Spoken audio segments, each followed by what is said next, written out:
Hello everyone, welcome to our YouTube channel the Kalakar classes. मैं हूं राकेश अब लेकर न्यू कटार जिसका नाम है class 6 social science question paper common annual exam 2025-26 के लिए आप स्टूडेंट के लिए एक बहुत ज्यादा जैसे कि आप स्टूडेंट का बहुत ज्यादा ही डिमांड आ रहा था कि सर हमारे लिए सोशल साइंस का क्वेश्चन पेपर लेके आओ, क्वेश्चन पेपर लेकर के आओ।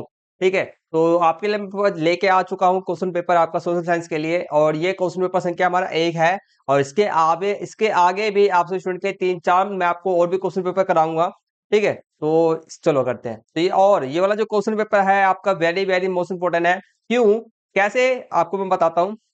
क्योंकि देखो इसके अंदर मैं आपको, जब मैंने लिख रखा है क्या लिखा है, 90+ मार्क्स। ठीक है, तो आपको मैं 100% गारंटी देता हूँ, आपको मैं 90 आपके एग्जाम के अंदर मैं 90+ मार्क्स दिला के रहूंगा। ठीक है, चाहे हमारे को आपको मैं कितनी भी मेहनत करना पड़े उससे लिए। ठीक है, तो हम मेहनत करेंगे और 90+ मार्क्स लेकर के हम आएंगे अपने एग्जाम्स के अंदर में। ठीक है, और जिन स्टूडेंट ने अभी तक कुछ नहीं भी पढ़ा है वह भी हमारी वीडियो को देख करके अपनी तैयारी कर सकते हैं। साल भर कुछ नहीं पढ़ा, कोई दिक्कत परेशानी वाली बात नहीं है। बस जो जो मैं आपको कहूंगा, आपको मैं टोटल में बताता हूँ। आपको कुछ मतलब जैसे कि क्लास के एंड तक में आपको मैं कुछ ऐसा बताऊंगा जिससे कि आप स्टूडेंट ना क्लास 9th के अपने 6th के अंदर में 90+ मार्क्स लेकर के आ जाओगे हर एक सब्जेक्ट के अंदर में, खाली एक ही सब्जेक्ट में नहीं, सिर्फ और सिर्फ सोशल साइंस में नहीं, हर एक सब्जेक्ट में लेकर के आ जाओगे। तो क्लास के एंड तक में बने रहो और अपना जो ट्रिक हैगा, जो जानकारी है अपना 90+ मार्क्स लाने का, वो आपको मैं दे दूंगा। चलो करते हैं। और प्लस में ये वाला जो क्वेश्चन पेपर है आपका वेरी वेरी मोस्ट इंपोर्टेंट है। आपको इस वाले क्वेश्चन पेपर से यह पता चल जाएगा कि आपका जो एग्जाम होने वाला है, फाइनल एग्जाम आपका सोशल साइंस का, वह क्वेश्चन पेपर इसका कैसा आएगा, क्वेश्चन पेपर कैसे कैसे पूछे, क्वेश्चन आपके कैसे कैसे पूछे जाएंगे, आपका क्वेश्चन पेपर का लेवल आपका आसान होगा या मुश्किल होगा। ठीक है, आपको पूरा अंदाजा हो जाएगी कि मैंने अभी तक अपने एग्जाम के लिए कितनी तैयारी की है, नहीं की है।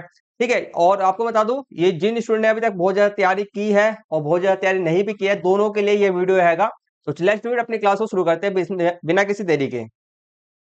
तो आपके सामने ये रहा क्वेश्चन पेपर आपका हैगा, ये रहा क्वेश्चन पेपर। ये आपको डीओई की वेबसाइट पे आपको मिल जाएगा। डीओई मतलब कि सीबीएसई वालों ने अपना एक सैंपल पे क्वेश्चन पेपर प्रोवाइड करा दिया है कि इस तरह से मेरे क्वेश्चन, इस तरह से आपका एग्जाम आने वाला हैगा।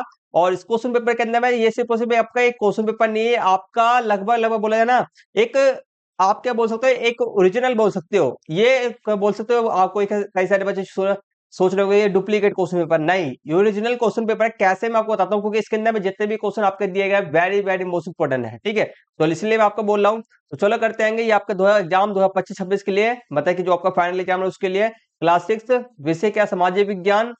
कितने घंटे का आपका समय होता है, एग्जाम का टाइमिंग 2.5 घंटे का होता है। अधिकतम कितने मार्क्स दिए जाते हैं आपको, 60 मार्क्स दिए जाते हैं। ठीक है, चलो करते हैं। सामान्य देश हमारे को पढ़ना होता है, इसको हम पढ़ना बहुत जरूरी है, इसको हम फटाफट से पढ़ लेते हैं। इस प्रश्न पत्र में 6 खंड आपके हैंगे, का खा गा घा रा चा, ये सब। ठीक है, और प्रश्न पत्र में कुल 14 प्रश्न आपके हैं, सभी प्रश्न अनिवार्य है, सभी प्रश्नों को करना क्या है, अनिवार्य है। और एक बात ध्यान रखना, 15 मिनट का समय दिया जाता है आपको, वो आपको क्वेश्चन पेपर पढ़ने के लिए। तो सबसे पहले सामान्य देश को बढ़िया तरीके से पढ़ना, क्योंकि यहाँ से आपका जो आपका बोलते हैं ना, सोचते हो कि क्वेश्चन पेपर हमारा एक खंड का से स्टार्ट होता है, नहीं, क्वेश्चन पेपर हमारा यहाँ से स्टार्ट होता है। क्योंकि इसके अंदर में सामान्य देश के अंदर में आपको कोई सारे निर्देश दिए जाते हैं, इंस्ट्रक्शंस दिए जाते हैं, जिसको पढ़ना सुनना, ठीक है, जिसको फॉलो करना, जिसपे चलना, जिसमें फॉलो करना बहुत जरूरी होता है। ठीक है, बस चलो करते हैं, क्वेश्चन को स्टार्ट करते हैं। खंड का बहुविकल्पीय क्वेश्चन है आपके, 15 क्वेश्चन आपके एमसी क्वेश्चन है। ठीक है, ध्यान रखना, एमसीक्यू। फर्स्ट क्वेश्चन आपका है, गैर आर्थिक गतिविधि से क्या प्राप्त होता है, क्या प्राप्त नहीं होता। गैर आर्थिक गतिविधि, गैर आर्थिक गतिविधि का मतलब है कि जैसे कि पूजा पाठ हो गया, सेवा करना हो गया, भंडारा कराना हो गया। ठीक है, तो इस सबसे आपको क्या प्राप्त होता है, इस सबसे आपको क्या प्राप्त नहीं होता, बताओ। इस सबसे आपको क्या प्राप्त नहीं होता, आपका डी, संपत्ति आपको प्राप्त नहीं होता। ठीक है, आपको कृतज्ञता, स्नेह, सेवा, ये सब आपको करते हो, तो ये सब आपको प्राप्त होगा। बट आपका संपत्ति आपको, गैर आर्थिक गतिविधि, यहाँ पर लिखा ही है सेम, गैर आर्थिक गतिविधि मतलब कि पैसा वाला कार्य नहीं। ठीक है, पैसा कमाने वाले कार्य को नहीं करना, यहाँ पे ये लिखा गया। ठीक है, नेक्स्ट आपका हैगा, मोनिका बैंक में कार्यरत है, बताइए कि वह अर्थव्यवस्था के किस क्षेत्र में कार्यरत है। देखो, आपके टोटल, आपने अभी छोटी क्लासेस में हो तो आपने 3 सेक्टर आपने पढ़े होंगे अधिकतर। ठीक है, वैसे तो आपको टोटल 5 सेक्टर क्षेत्र क्षेत्र का आपके होते हैं, आपने 3 पढ़े होंगे। ठीक है, तो यहाँ पे मोनिका क्या कर रही है, बताओ। मोनिका बैंक के अंदर में कार्यरत है, मतलब कि क्या कर रही है, सेवा दे रही है, क्या कर रही है, सर्विस दे रही है।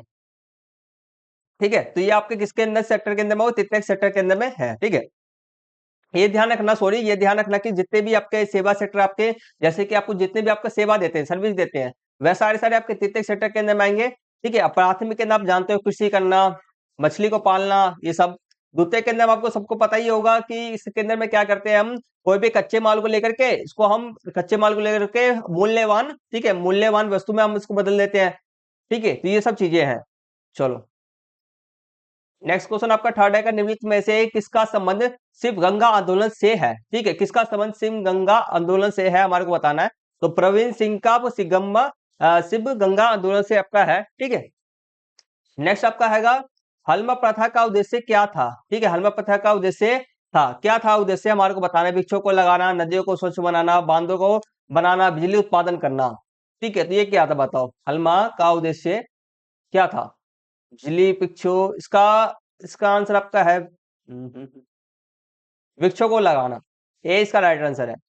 नेक्स्ट क्वेश्चन आपका है डॉक्टर एपीजे अब्दुल कलाम जी का जन्म भारत के किस राज्य में हुआ था। मिसाइल मैन, सबके सब जानते ही होंगे, किस राज्य के अंदर में हुआ था। तमिलनाडु, मध्य प्रदेश, कर्नाटक, केरल, किसके अंदर में हुआ था बताओ, बताओ बताओ बताओ बताओ, किसके अंदर में हुआ था।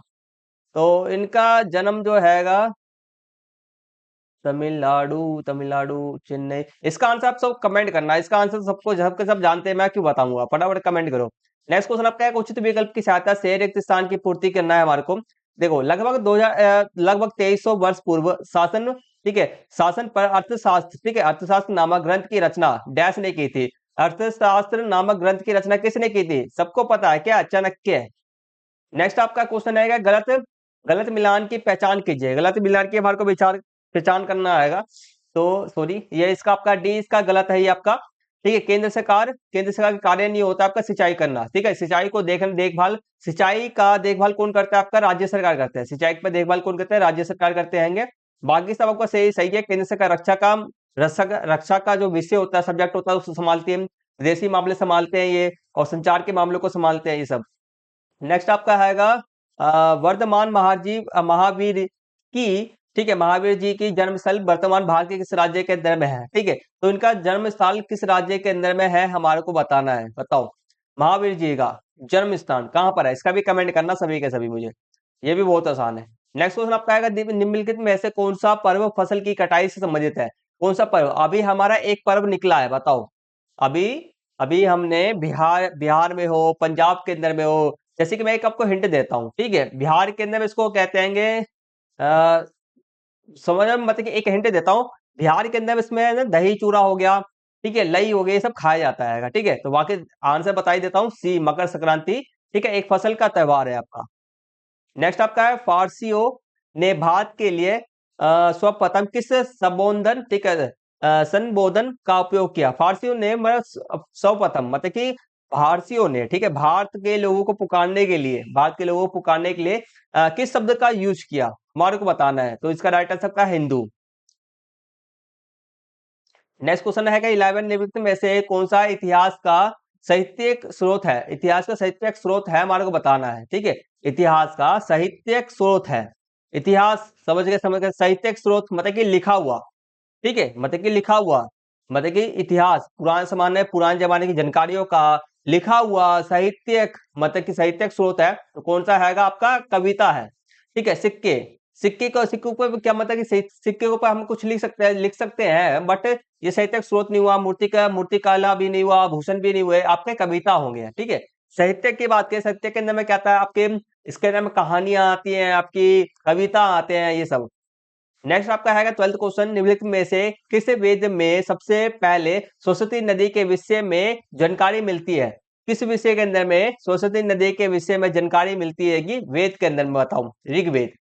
नेक्स्ट क्वेश्चन आपका है 13, निम्नलिखित में से किस भारतीय महिला ने सबसे पहले माउंट एवरेस्ट पर फतह हासिल की। ठीक है, सबसे पहले भारतीय महिला ने फतह हासिल की।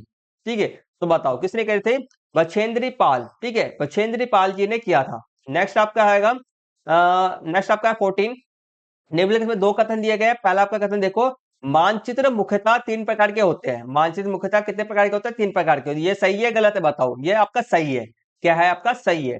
नेक्स्ट आपका ग्लोब एक मानचित्र का एक प्रकार है। ग्लोब क्या एक मानचित्र का प्रकार है, नहीं। ग्लोब एक क्या है अपना पृथ्वी का ना 3D, आपका 3D क्या बोल सकते हो, 3D आकृति है, बोल सकते हो 3D आकृति है आपका। ठीक है, ये आपका कोई मैप नहीं है। पृथ्वी जैसा दिखने वाला ग्लोब क्या होता है, पृथ्वी जैसा दिखने वाला होता है। और पृथ्वी पे मैप को हम भले दर्शा देते हैं, मैप को हम लिखे रहते हैं, बट क्या आएगा, ग्लोब एक मानचित्र नहीं है, ठीक है, ध्यान रखना। तो इसलिए आपका ये गलत है, पहला आपका सही है। तो क्या लिखोगे, आपका सी इसका राइट आंसर है। नेक्स्ट और आपका एमसी क्वेश्चन का लास्ट क्वेश्चन है, सही मिलान के हमारे को पहचान करना है। तो चलो करते हैं। तो सबसे विश्व का सबसे छोटा महासागर कौन सा है, ये तो बड़ा है, ये हटा दो। तो विश्व का सबसे छोटा, सही का मिलान करना है, ठीक है। तो सी इसका राइट आंसर है, विश्व का सबसे छोटा महासागर कौन सा है, अर्कटिक महासागर है, ठीक है। तो ये सब इसके आंसर आपके दिए गए हैं आपको पहले से ही, ठीक है। चलो, तो यहां तक हमारे हमने 15 क्वेश्चन हमने कंप्लीट कर लिए हैं, ठीक है। इससे आगे क्वेश्चन आपके ये सब है, देखना। प्रतिनिधि आधारित लोकतंत्र को परिभाषित कीजिए। ये सब आपको अगले जो क्वेश्चन आपके हैं, इस प्रकार के ये सब क्वेश्चन आपको दिए गए हैं, 2 नंबर वाले, 3 नंबर वाले, ठीक है। 2 नंबर वाले, 3 नंबर वाले क्वेश्चन सब हो गए ये सब, ठीक है। तो ये सब आपको करना है। और मैप के लिए तो चिंता मत करना, मैप के लिए मैं एक सेपरेट वीडियो बना दूंगा। उसको मैप में 5 में से 5 मार्क्स कंप्लीट कर लेना, और आपको मैं एग्जाम से पहले 5-10 दिन पहले अपलोड कर दूंगा, ठीक है, चिंता मत करना। तो 30 तक क्वेश्चन आपके ये सब सभी के सभी क्वेश्चन है आपके। तो आशा करता हूँ आप स्टूडेंट को हर एक क्वेश्चन समझ में आ रहा होगा, दिख रहा होगा कि ये सब क्वेश्चन है, और ऐसा आपका एग्जाम आने वाला है, ठीक है। तो बस, तो आपको पता ही होगा कि आपको मैं आगे क्वेश्चन जो आएंगे आपके 2 नंबर 3 वाले क्वेश्चन नहीं कराऊंगा, क्योंकि क्यों नहीं कराऊंगा, क्योंकि मैं इसके इस वाले सब्जेक्ट को पढ़ाता नहीं हूँ आपके में, ठीक है। आपके जो क्लास 6 के अंदर मैं आपको सिर्फ और सिर्फ मैं मैथ्स हो गया और साइंस हो गया, ठीक है, ये सब्जेक्ट मैं पढ़ाता हूँ। और बच्चों का डिमांड था कि सर ये हमारे को ये भी करा दो सर, ये भी का भी सब्जेक्ट का सैंपल पेपर बना देना, तो मैंने बना दिया, ठीक है। तो ये हवा है, इंपॉर्टेंट है। और लास्ट में एक चीज मैंने आपको बोला था कि आपको मैं एक ऐसा मंत्र दूंगा जिससे कि आप स्टूडेंट 90+ मार्क्स, 90 क्या बोल रहा हूं मैं, 90 क्या बोल रहा हूँ, 100% स्कोर करोगे, 100% स्कोर करोगे। क्या ये मंत्र है, आपको मैं बताता हूँ। मंत्र ये है कि भाई आपको क्या करना पड़ेगा, जैसे कि आपने अभी हमने कौन सा क्वेश्चन पेपर करा, 2025-26 का हमने क्वेश्चन पेपर करा, ठीक है। अब आपको ये तो पहला, ये तो नया हो गया। अब इसको हमारे को ना पिछले से पिछले साल के क्वेश्चन पेपर को हमें प्रैक्टिस करना है। लास्ट कम से कम 4 से 5 साल पुराने हमारे क्वेश्चन पेपर को प्रैक्टिस करना है। आपको हर एक क्वेश्चन पेपर का वीडियो जो है ना यूट्यूब पे मिल जाएगा, ठीक है। इसी को प्रैक्टिस कर लो, 100% मार्क्स आपके कोई भी नहीं छीन सकता, आपको मैं लिख करके गारंटी देता हूँ। हर एक क्वेश्चन का ना, और एक चीज और प्रैक्टिस कर लेना, प्लस में हर एक क्वेश्चन का 2-2 बार लिख करके क्वेश्चन का आंसर ना खुद से लिख लिख के प्रैक्टिस करना, ठीक है। अगर खुद से लिख लिख के प्रैक्टिस नहीं करोगे ना, तो आपके 100% मार्क्स तो भूल ही जाओ, ठीक है। तो आपको मैं ये कहता हूँ, तो आपको कौन सा नेक्स्ट आपको कौन सा प्रैक्टिस करना होगा, 2024-25 का क्वेश्चन पेपर प्रैक्टिस करना पड़ेगा। और फिर इसके बाद 2023 आपका हो गया, 23-24 का प्रैक्टिस करोगे। फिर जाके लास्ट में 2022 और 2023 का प्रैक्टिस करोगे। तो लास्ट में लगभग लगभग जो मैं बोलता हूँ 2000 लास्ट लास्ट 4 ईयर्स का कर लो, 5 साल तक मत जाओ, 5 साल पूरा बहुत पुराना हो जाएगा। बाकी करना हो तो कर लेना, 2021 2022 का एक बार क्वेश्चन पेपर प्रैक्टिस कर ही लेना, ठीक है। तो आपको मैं बोलता हूँ कि देखो, मैं आपको जो क्वेश्चन पेपर प्रैक्टिस रहेगा, मैं आपको ये 2025-26 कराई दिया मैंने, 2024 25-26 करा दिया मैंने, 24-25 तक आपको मैं करा दूंगा। और आगे हमारे पास समय और बचा तो आपको मैं ये भी कंप्लीट करा दूंगा, वरना तो आप खुद से प्रैक्टिस कर लेना, ठीक है। तो आज की क्लास को यहीं पर फिनिश करते हैं, मिलते हैं जल्दी से नेक्स्ट वीडियो के अंदर में। तब तक के लिए टेक केयर, टेक बाय, जय हिंद, जय Bharat, and thank you for watching.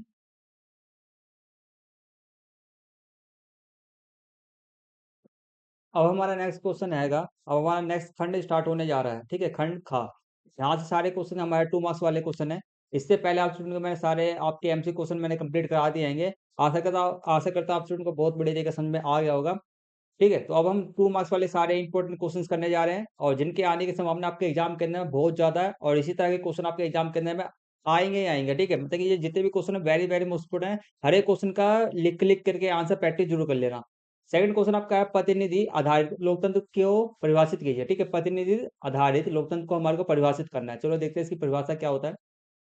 ये रहा इसकी परिभाषा आएगा, एक ऐसी शासन प्रणाली, ठीक है, एक ऐसी शासन प्रणाली जिसमें जनता अपने प्रतिनिधियों, जैसे कि सांसद हो गया, विधायक हो गया, को मतदान के माध्यम के, ठीक है, मतदान के माध्यम, सॉरी, को मतदान क्या लिखा भाई, डबल वाला लिखा पड़ा है, रुक जाओ, के मतदान के माध्यम से चुनते हैं, जो उनकी ओर से शासन करते हैं और कानून बनाते हैं। कहने का मतलब ये है कि एक ऐसे शासन प्रणाली होता है जिसमें जनता क्या करते हैं, अपने सांसद हो गया, विधायक हो गया, मतलब कि अपने प्रतिनिधि को मतदान के माध्यम से चुनते हैं, और वह उनके लिए शासन करते हैं, ठीक है, और कानून बनाते हैं।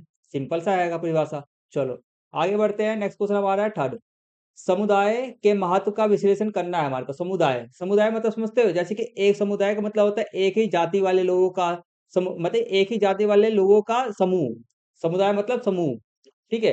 एक ही जाति वाले लोगों का समूह, ठीक है? यही है, इसकी परिभाषा यही कहेंगे आप।